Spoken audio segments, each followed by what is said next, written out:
I never thought picking up a stranger on a rainy night would change everything I believed about life and death.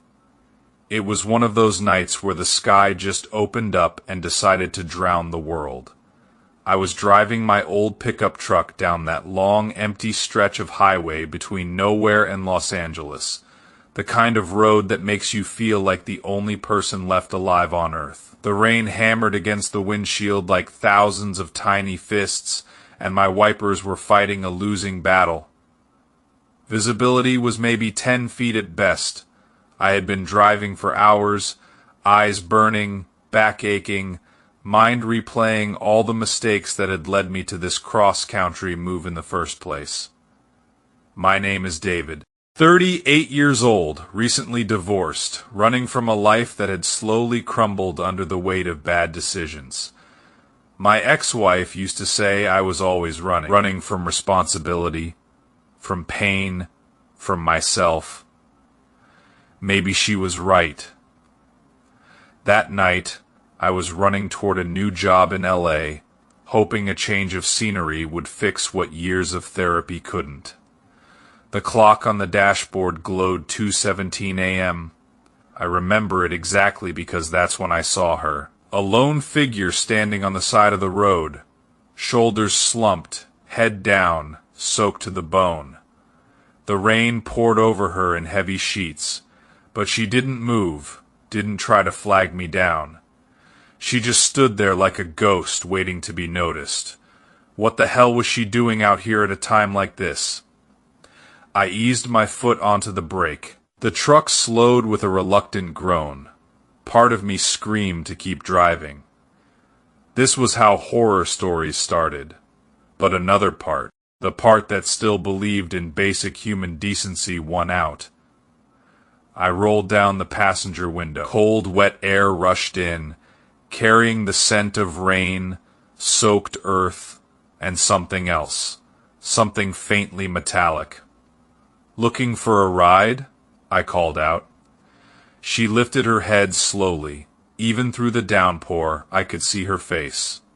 Pale skin, striking blue eyes, and black hair plastered against her cheeks. She was beautiful in a haunting way, like someone you'd see in an old photograph and wonder what her story was.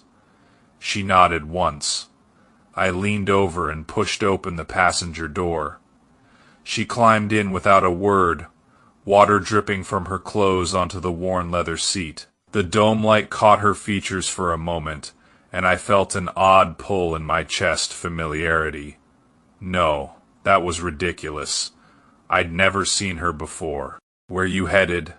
I asked, trying to sound casual as I pulled back onto the road. She stared straight ahead for a long moment, then said in a soft, almost broken voice, "Oh, to hell, I guess." I laughed. It came out nervous and forced. "Well, I can get you as far as Los Angeles. I guess that's about as close to hell as you can get without actually dying." Her lips curved into a small, wry smile, but it didn't reach her eyes. Those eyes, they looked ancient, like they'd seen too much. "Okay," she whispered. "Los Angeles, it is." Silence settled between us like a third passenger. The rain grew heavier, pounding the roof in a relentless rhythm. The wipers squeaked back and forth, hypnotic in their failure. I cranked up the heat, but the air still felt cold, unnaturally cold. "So, what brings you out here in weather like this?" I finally asked, glancing sideways at her. She didn't answer right away. Her hands rested in her lap, fingers twisting together. They were small, delicate, but there were faint scars on her wrists that made my stomach tighten. "I hate the rain," she said eventually, so quietly, I almost missed it over the storm. "It reminds me of things I'd rather forget." "Yeah, it's brutal tonight. This area's prone to flash floods, you know. You're lucky I came along when I did." A violent shiver ran through her entire body. I turned the heater higher. The warm air blasted out, but she still looked frozen. Hey, not to sound weird or anything, but you should probably get out of those wet clothes.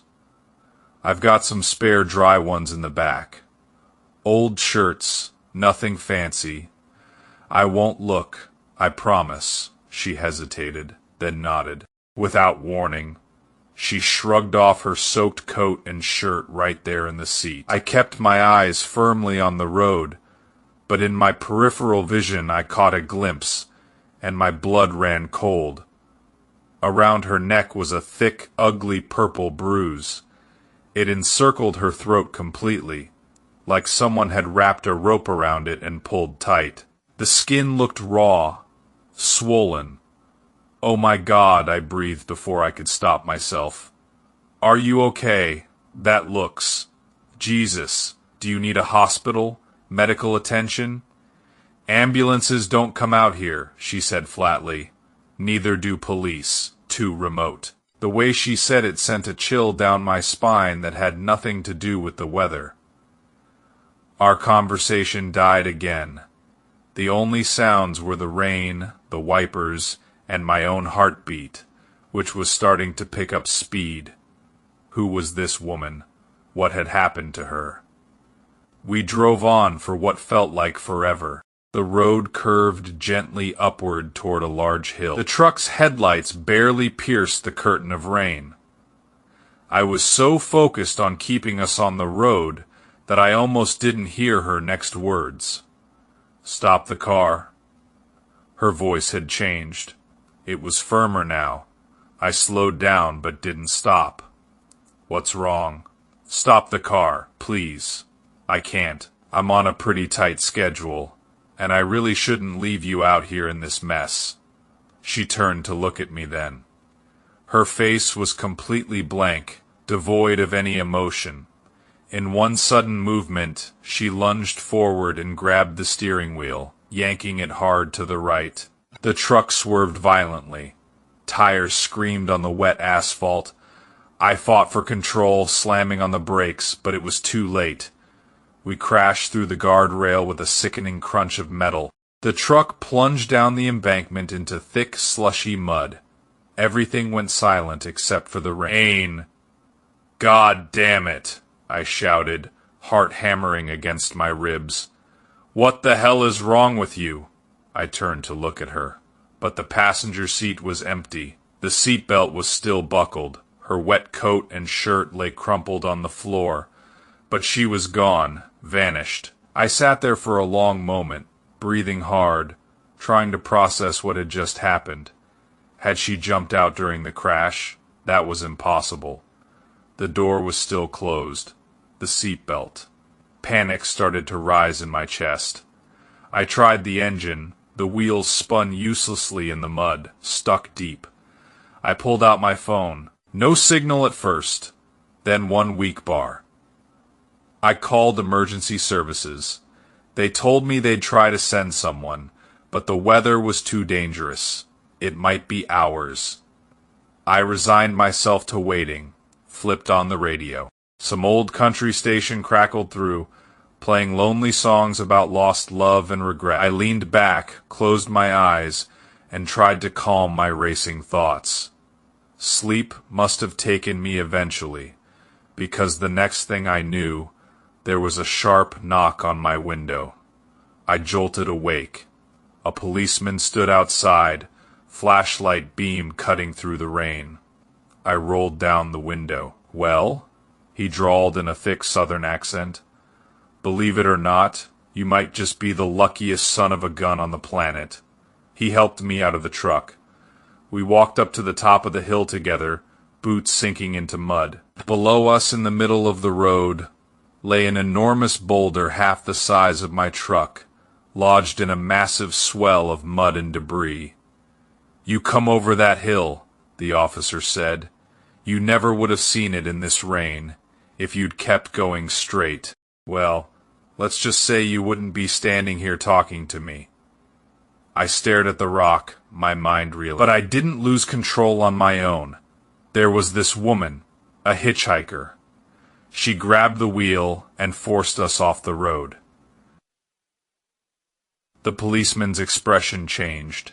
He looked at me carefully. That right? Where'd she go? She disappeared. Vanished from the seat. He sighed, rubbing his face. Remember what she looked like? Black hair, blue eyes, and a bad bruise around her neck, like she'd been strangled. The officer nodded slowly, like he'd heard this before. Sounds like you ran into Maggie. Maggie. Local legend around these parts, been stories about her for years. He told me the story as we stood there in the pouring rain. Maggie had been a single mother, struggling to raise her teenage daughter alone. The girl had fallen in with a bad crowd, an abusive older boyfriend who was leading her down a dangerous path. One night, Maggie locked her daughter in her room to keep her from sneaking out. She took the key with her to work. That same night, the rain came down harder than it had in decades. Flash floods swept through the area. The house was in a low-lying spot. Water poured in. The daughter couldn't get out. She drowned, trapped and terrified, calling for her mother who wasn't there. Maggie came home to find her child's body. The guilt destroyed her. A week later, she hanged herself in the same room. The note she left was simple. I'm going to hell to atone for what I've done to my baby. But according to the legend, she never made it to hell. Instead, her spirit stayed behind, wandering these roads in the rain, looking for people who were about to meet the same fate her daughter did. Sudden, preventable death. She saved them by any means necessary. I wanted to laugh it off. Hallucination, bump on the head during the crash.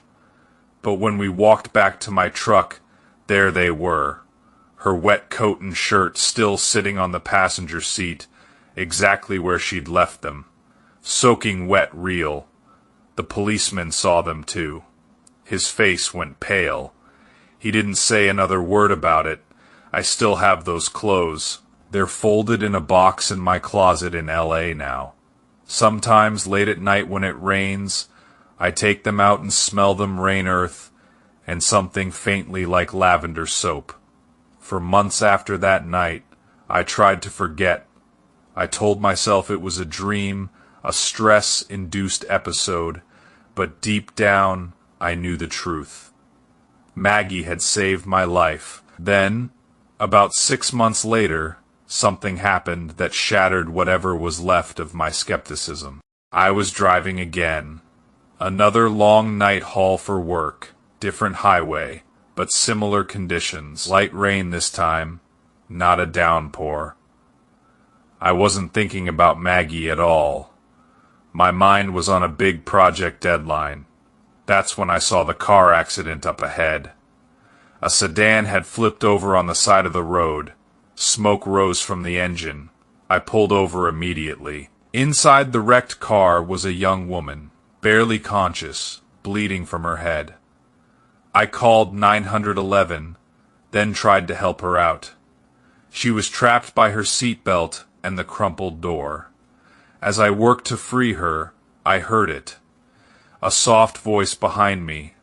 David. I froze. That voice. I turned slowly. There she was, standing in the rain about 20 feet away. Maggie. Same black hair, same blue eyes, same haunting beauty. The bruise on her neck was still visible. She wore a different outfit this time, a simple white dress that somehow stayed dry despite the rain.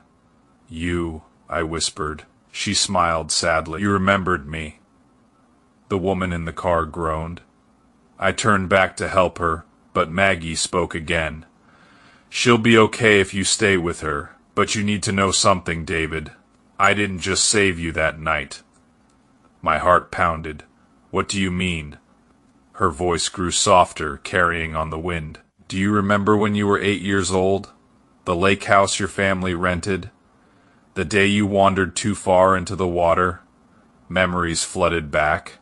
A summer day, cold water closing over my head, the panic, the darkness. Then strong hands pulling me up, a woman's voice telling me I was safe. My parents had always said it was a miracle, that a passing stranger had saved me. "That was you?" I asked, voice cracking. Maggie nodded. "I've been watching over you longer than you know. Some souls, they carry more weight. You've had your share of close calls, David, more than most." The woman in the car stirred. "Please help." I knelt beside her again, holding her hand, talking to her to keep her conscious. Sirens wailed in the distance. When I looked back, Maggie was gone. But on the ground where she'd stood, there was a single item, a small silver locket. Inside was a faded photo of a young girl who looked just like Maggie, her daughter. I kept the locket too. Over the next few years, Maggie appeared to me 3 more times. Each time, she saved someone, or saved me from making a terrible decision.